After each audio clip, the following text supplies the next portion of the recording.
There is a specific kind of tiredness that sleep simply cannot reach. You can close your eyes for a full 8 hours, wake up on time, and still feel an unshakable heaviness in your chest. Standard physical exhaustion follows a clear equation. You work hard, you run a deficit, you sleep, and you wake up recovered. A single day of effort is resolved by a single night of rest. This weight, however, stems from the invisible accumulation of unacknowledged effort. It builds from the conversations where you swallowed your feelings, the expectations you met, and the years of quietly abandoning your own needs to accommodate others. Because this state lacks a dramatic collapse, the internal exhaustion remains invisible to the outside world. To everyone watching, you appear to be functioning normally.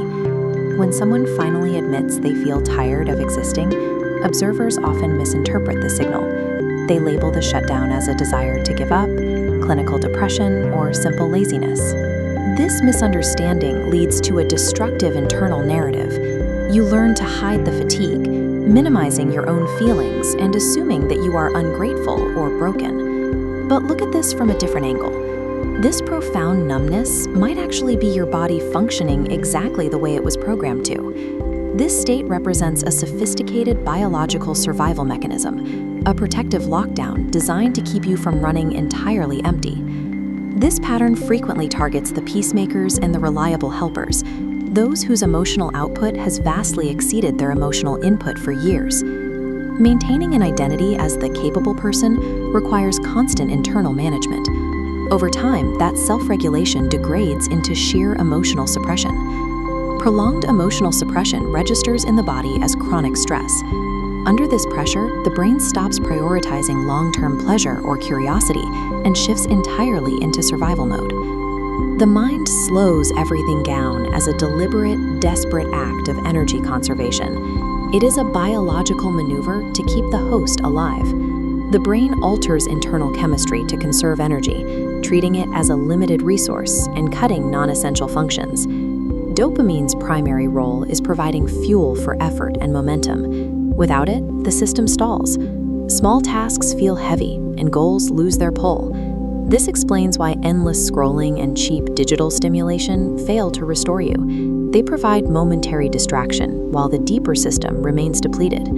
You cannot cure this specific fatigue with a nap or a vacation. The nervous system is chemically locked in high alert and refuses to stand down. Psychology uses the term anhedonia to describe this emotional flatlining. While sadness is an active emotion you can feel, anhedonia presents as a total, disorienting absence of feeling. Many describe it as living behind a glass wall. You watch life happening around you, but emotional resonance never reaches you. Laughter feels delayed, and achievements feel strangely neutral.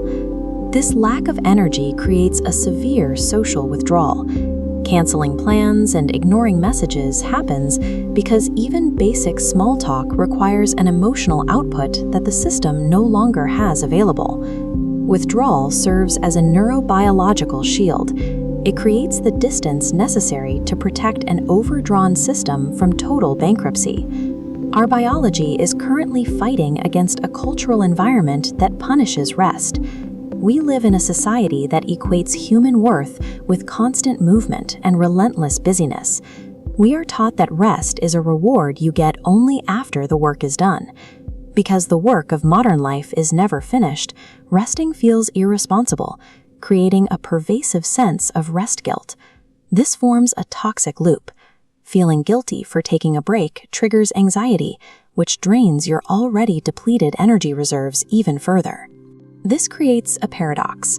Our culture celebrates endurance and high output while quietly burning its most capable people to the ground. Beneath the physical depletion lies meaning fatigue. This deep exhaustion sets in when your daily actions are driven entirely by external expectations rather than your core values. Psychiatrist Viktor Frankl observed that humans have an immense capacity to endure hardship, provided they have a genuine why. That purpose doesn't need to be grand, it just has to be real. Recovery requires a shift in tactics.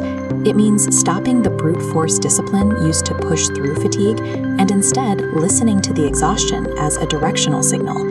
Ultimately, the feeling of being tired of existing stands as evidence of immense endurance. It is the natural result of carrying too much for far too long without the necessary